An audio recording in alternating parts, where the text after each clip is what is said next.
एक छोटा सा कोकास का गांव था जिसमें सभी कोकास मिलजुल कर अच्छे से रहते थे। सभी उसी गांव में अनाज और वेजिटेबल्स की खेती करते थे और फिर उन वेजिटेबल्स को बाजार में बेचते भी थे।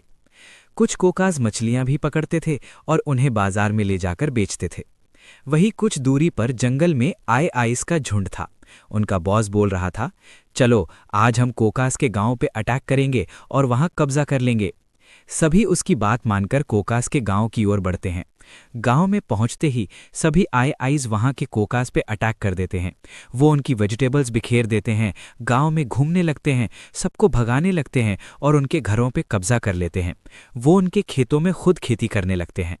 जब सभी कोकाज उनसे डरकर जंगल के रास्ते भाग रहे होते हैं, तभी एक बेबी कोका जंगल के अंदर चला जाता है।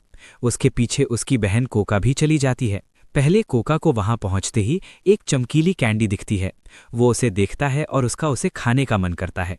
जैसे ही वो उसे लिक करता है, उसे अचानक ताकत का एहसास होता है और उसके पंख भी निकल आते हैं।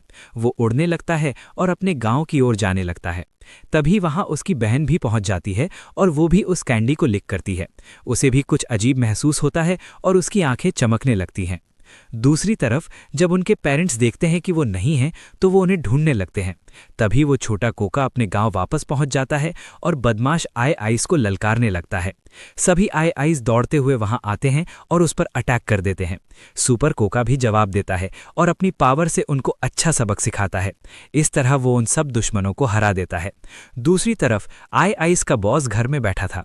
वो आवाजें सुनता है और बोलता है, आराम भी नहीं लेने देते ये लोग, क्या हो रहा है बाहर, मुंह धो लेता हूं फिर जाके देखूंगा। वो नल से पानी चलाता है और बोलता है, अरे अरे ये क्या हो गया, ये बंद कैसे होता है, इतना पानी कैसे रोकूं। उसे अचानक एहसास होता है कि कोई पीछे है। जैसे ही वो पीछे मुड़ता है, शॉक्ड हो जाता है। वो बोलती है, क्यों पहचाना नहीं, मैं वही हूं जिसको तुमने उसके ही गांव से निकाल दिया था। फिर वो अपनी पावर का इस्तेमाल उस पर करती है। कुछ देर बाद सभी आइस अपने बॉस को उठाकर भाग रहे होते हैं। वो सब डर के मारे गांव से भाग रहे होते हैं। दोनों सुपर कोकाज उड़ते हुए जंगल में अपनी फैमिली के पास जाते हैं और सभी को सब कुछ बताते हैं जो भी हुआ। वो ये भी बताते हैं कि उन्होंने अपने गांव को बचा लिया है। सब ये सुनकर काफ़ी खुश होते हैं, उन दोनों पे प्राउड फील करते हैं और उनको गले लगा लेते हैं। ऐसे ही और वीडियोस देखने के लिए AI2 एनिमेशन को सब्सक्राइब करें।